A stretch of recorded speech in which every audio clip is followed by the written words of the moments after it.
My biggest youth ministry fail was when I had a kid deported on an international missions trip. What's up, everybody? Welcome back to another episode of Youth Group Chronicles. Joining me for the first time here on the show, I have Jalen Smolin. Yo, what's up? Welcome, bro. Good to have you here. This is exciting. Yeah, man. I'm pumped. I've been seeing all the clips, so it's I had to hop on, man. Let's go. So the first story we have here is from Matthew Y. He said, "Before our church hired me as youth pastor, they had me visit an interview. During the few days that I was at the church, they had a youth activity with a bonfire as a way to let us interact with possible future ministry, like the kids. So as I interacted with the youth, I for some reason decided it would be a good idea to show them a trick. Now, this trick was throwing a soda can into the bonfire and then letting it explode. Now, they all thought it was an awesome idea, but when the can exploded, it sprayed boiling liquid all over a bunch of the teens. And I thought it was it for me, but they all cheered and went to go grab cans to do it themselves, which we and the youth pastor quickly stopped. That being said, the church still hired me anyway, and it's gone smooth ever since." Let's go. That's crazy. So this story was also emailed in from Weston Y. He said, "Here's when I knew I made a mistake in youth ministry. We were at our big camp for the summer, and I had this one couple that couldn't keep their hands off each other, and I really didn't want to have to call their parents." I feel like we all know that couple in youth group, right? "I was speaking to one of my senior guys, and he began to complain about it. I had enough, so I just made the mistake of telling him to do whatever he could to stop it, like half jokingly. And before lunch was over, I saw him and three other guys approach this couple with a notepad, and they began to tell them that they were being given citations by the PDA police. Now, everyone laughed it off, thought it was kind of funny, until the number of, quote, officers grew from the three guys to 19 out of 20 of the guys we brought on our trip, and they began to mercilessly harass this guy. Now, before I could address it, they had issued little paper badges to all the guys, and they began to patrol the entire camp now of 6,000 kids. So they were writing citations to random camp. They didn't know who these kids were. They were just, hey, you can't be that close, and giving them tickets. And then him and his wife were actually walking to the concessions, not knowing all this was going on, and they heard, 'Stop, PDA police,' from across the plaza, and then they got a ticket as well. So no one got in trouble for it, but apparently they had to have some conversations about boundaries, and you can't do that to everyone else's youth group. Let me tell you, the PDA thing I don't know what it is with youth acting like they're married, but it's I kid you not, when I did the youth group in Ithaca, we would get up to 12, 15, this is first starting. And those 12, 15, there'd be 3 or 4 couples, and we would lose half the youth group because of her or breaking up with this person and dating this person. Because someone has to leave. I'm what is going on? You're 13 and you guys are just out here. It's nuts, man. Oh my goodness. At camp, I grew up on a youth camp, and that was always one of the biggest things was they would call it purpling, so pink and blue. Yeah. It's no purpling. And kids would sneak off. It's funny because these kids, like you said, are 13. And they just found the love of their life at camp, and then they're going to leave in a week and then never talk to them again. For sure. So it's the summer fling is what it is, and it's really funny.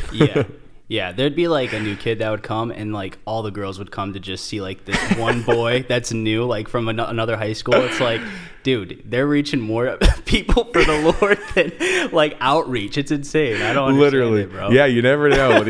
Whatever it takes to attract them, right? Yeah, let's bring them into the church. If you guys have some stories that you would like to send in to have on the show, you can email them to ygchronicles@gmail.com. Again, if you've served in youth ministry, if you're a youth leader, even if you went to youth group and you have a crazy story about what happened, we want to share it on the show. This is funny stuff. Jason H., he emailed in and said, "Something crazy always seems to happen every year after summer camp with us. One time, we made a stop on the way back at the biggest mall in our state. This kills 2 birds with 1 stone because the kids can eat lunch at the food court, and then they can shop around at the places they wouldn't normally get to shop at. Now, I try to make this as foolproof as possible by keeping the adult to teenager ratio to 1 to 7. But inevitably, not all the teenagers in a group want to go to the same store. So I had a couple teenagers who wanted to go to a store just down the concourse within eyesight of their adult leader. Well, at that time, they saw another store on a second level that they wanted to go to. And just like in any other mall in America, this mall has escalators that get to that second level. Now, I myself am with my group of 6 teenagers, so a totally different group. And I get a phone call from a leader saying, hey, Brandon cut his toe on the escalator. So I respond, okay, where is he? The leader tells me, well, he's in the bathroom by the food court. So my group reluctantly, they leave their store and we head toward the bathroom. And I forcefully tell my group, hey, sit down at this table and don't move. Now, I walk down the hallways toward the bathroom and I am immediately met with a trail of blood. As I'm getting closer, the more blood starts to pile up on the floor. And I'm like, okay. I walk around the corner to the men's room and I see a teenager, 2 mall security, and a janitor mopping up the blood and an EMT from the fire department. It turns out he didn't cut his toe. He nearly cut his toe off on the escalator.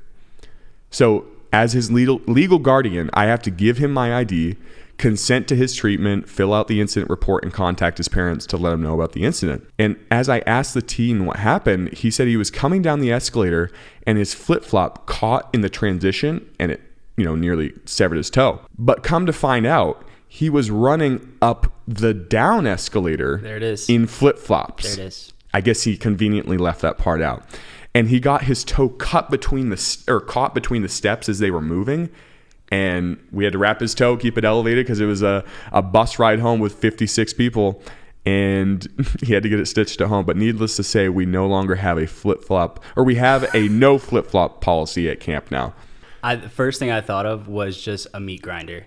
Just literally chewing his toe up in the escalator. That's the first thing. Because it has like the different layers that like lock. Oh, man. Here on TikTok Live, we have a couple comments. Our camp used to have a teepee and 2 campers were nearly caught consummating their camp relationship.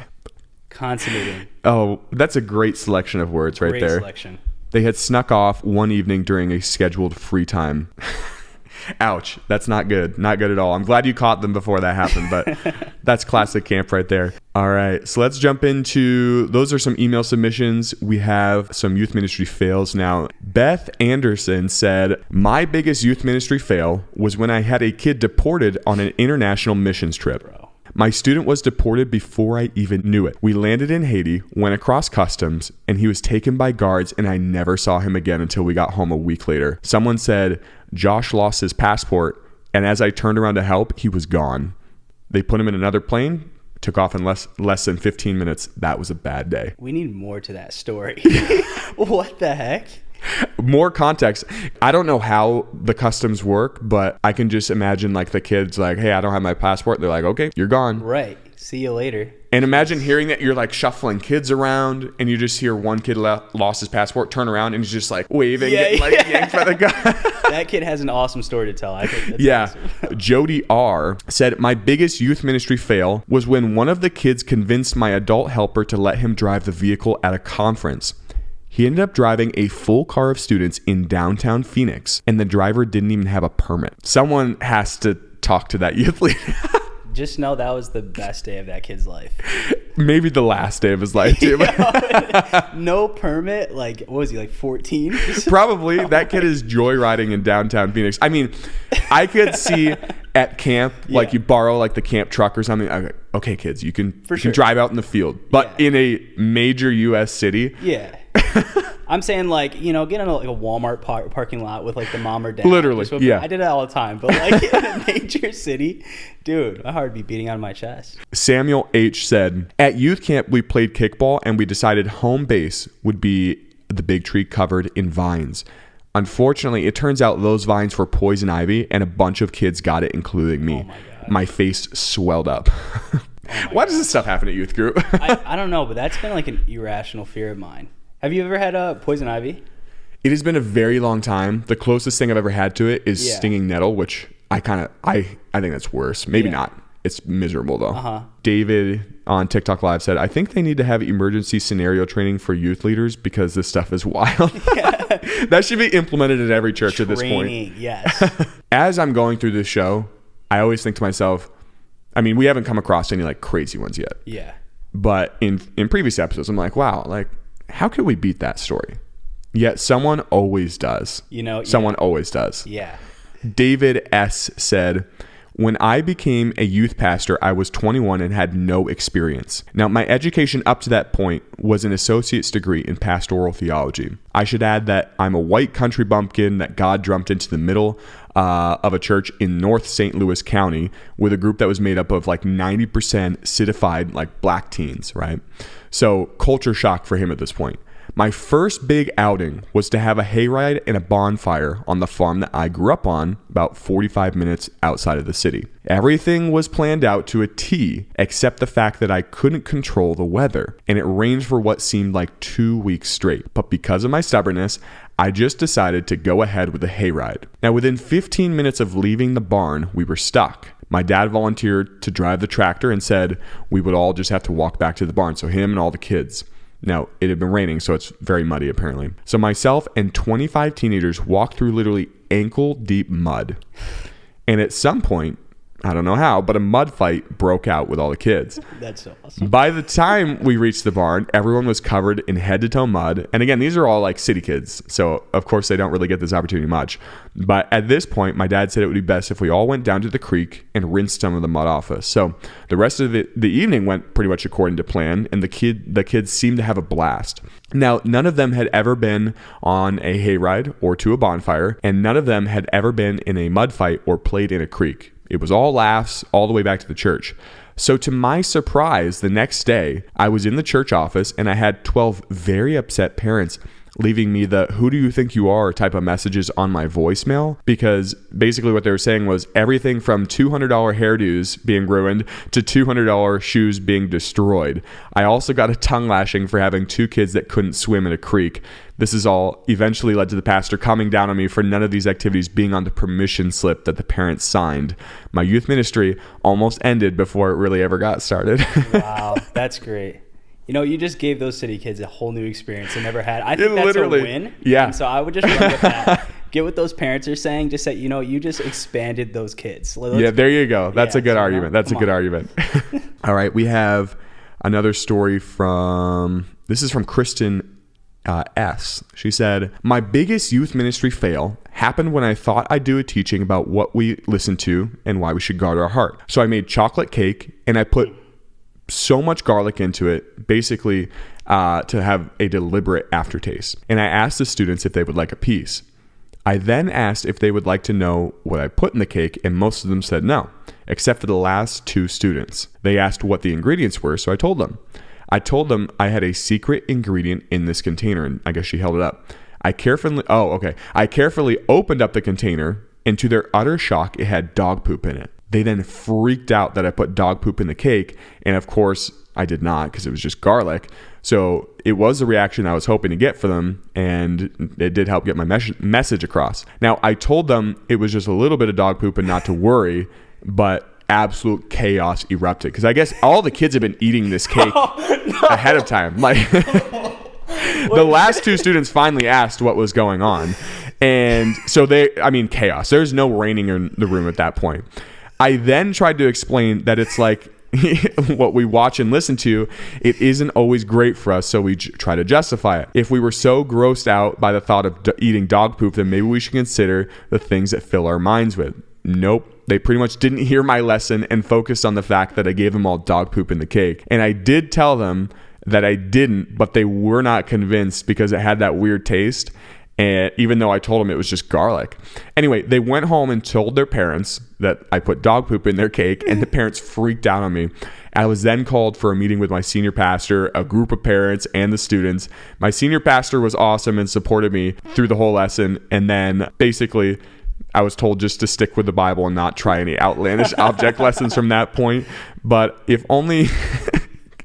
She adds, if only those parents knew what their, quote, innocent teens were getting up to these days. That's so great. But you know what? That message preached. It did preach, but yeah, I mean, I can see how chaos ensued after that. For sure, dude. Like, oh my goodness. Benjamin C. said, my biggest youth ministry fail was when a pastor's kid brought a toy taser to church, and we were playing the game Shocking Trivia.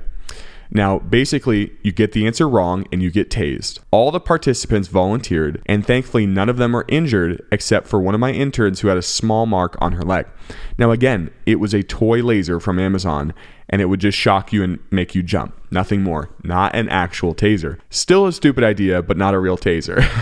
The lead pastor even gave me verbal permission to play the game, but once he got wind of the parents being upset, understandably so, he told me, I didn't give you permission. That was a fun Thursday morning meeting. What's a little shock? What's a little buzz? Yeah, but okay. Imagine the kids go home and Pastor Ben, we played a game where he was shocking us with a taser at youth group. This story makes it sound so much worse. Hey, we had a taser at a youth group today. You had what? One more story here. This is from Bob L. Bob said, youth pastors need to understand that they should never have a marshmallow fight over carpet. 5-minute fight, 1 hour digging it out of rugs. That's fair. I believe it. That's fair. 100% believe it. Yeah, just don't do it at your house. That's all. Just somebody else's house. What about the church sanctuary? If you want to, have that talk with your pastor. But. Yeah, just imagine doing it on Saturday night youth group, and then coming in Sunday morning, it's just peppered all over the sanctuary, just smushed in the carpet, not coming out. That would be bad news. If you are listening to this on the podcast forum and you want to hop on TikTok next time, both on TikTok and Instagram, we post videos of episodes that haven't been released yet. So you get a sneak peek of some funny highlight clips of an episode long before it's ever on a podcast. So if you're listening to the podcast, you're probably the last one to hear about some of these stories, to be honest. So I'm up on the game then. Yeah, you're up on the game right now. Yeah. Let's go. So if you're listening, or if you're watching on TikTok and Instagram, everybody listening to this episode, thanks a bunch. Jalen, good first episode. Glad to have you here, man. Appreciate it. And we'll see everybody next week. Boom.